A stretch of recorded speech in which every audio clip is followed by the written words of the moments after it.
Hello everyone, स्वागत है आप सभी का स्टेनो टॉक्स पर। रेडी हो जाइए 100 वर्ड्स पर मिनट की स्पीड से डिक्टेशन लिखने के लिए। डिक्टेशन स्टार्ट होगी 5 सेकंड बाद।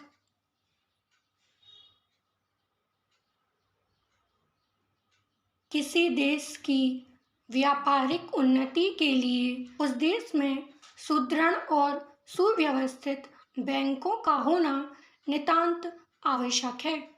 बगैर इसके कोई भी अच्छी कंपनियों का चलना मुश्किल हो जाता है। बैंक के सबसे बड़े अफसर को एजेंट और संचालकों को डायरेक्टर्स कहते हैं। इन बैंकों की अनेकानेक शाखाएं और उप शाखाएं भी होती हैं जो सब एजेंटों के अधीन होते हैं। इन बैंकों द्वारा जनसाधारण, आम पब्लिक, व्यापारियों या रोजगारियों का लेन देन होता है। व्यापारी लोग अपने हिसाब को सुचारू रूप से रखने के लिए कम से कम रोकड़ वही और खाते वही तो ज़रूर रखते हैं। Para change. महोदय, आम लोग जो कहते हैं उसको आप समझें।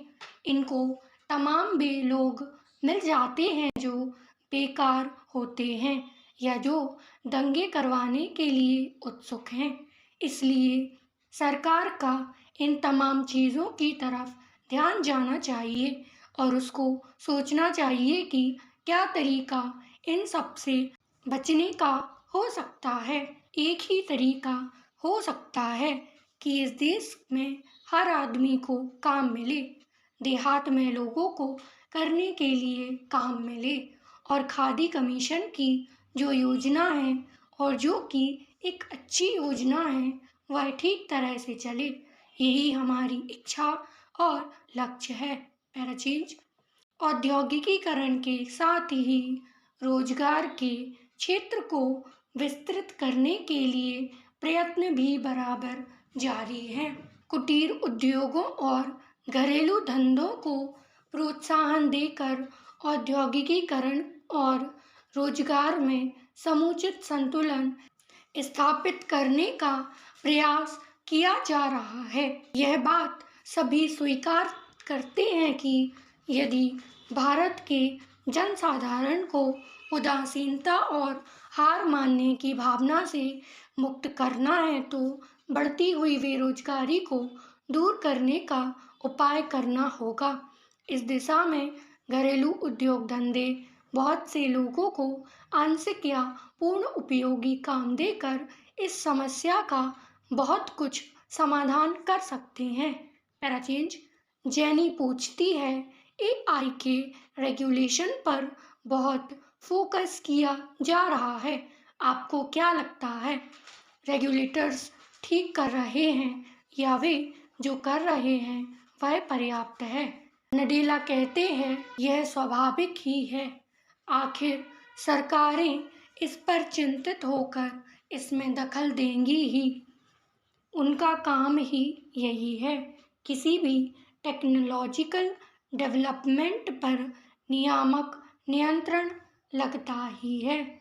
इससे भी महत्वपूर्ण बात उनके लिए यह है कि किस टेक्नोलॉजी को सार्वजनिक उपयोग के लिए उपलब्ध कराया जाए और किसे नहीं। हमारे पास ऐसा कोई बिग मैजिक रेड बटन नहीं है जिसे दबाएं और डेटा सेंटर्स को नष्ट कर दें।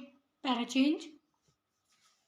अपील संख्या 2683 में भी प्रत्युत्तरदाता सुभाष चंद्र अग्रवाल ने विभिन्न राज्यों के मुख्य न्यायाधीशों को अपने संपत्तियों की किए गए न्यायाधीशों की घोषणा से संबंधित सूचना प्राप्त करने के लिए दिनांक 10/11/2007 को एक आवेदन CPIO के समक्ष प्रस्तुत किया था, जो मामला अंततः दिल्ली उच्च न्यायालय में पहुंचा, जिसमें उच्च न्यायालय ने रिट याचिका सिविल संख्या 288/2009 का निस्तारण करते हुए आदेश दिनांक 2/9/2009 के द्वारा मुख्य न्यायाधीश को लोक प्राधिकारी मानते हुए कुछ सीमाओं के अधीन आवेदक को सूचना प्रदान करने का निर्देश दिया। अंततः इस आदेश की समीक्षा उच्च न्यायालय की पूर्ण पीठ को करनी पड़ी। आई होप डिक्टेशन आप सभी ने लिख लिया होगा।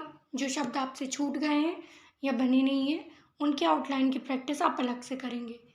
टोटल 500 शब्द थे। आपको 30 मिनट के अंदर डिक्टेशन को ट्रांसक्राइब करना है। वीडियो पसंद आई हो तो लाइक करें, चैनल को सब्सक्राइब करें। Thank you.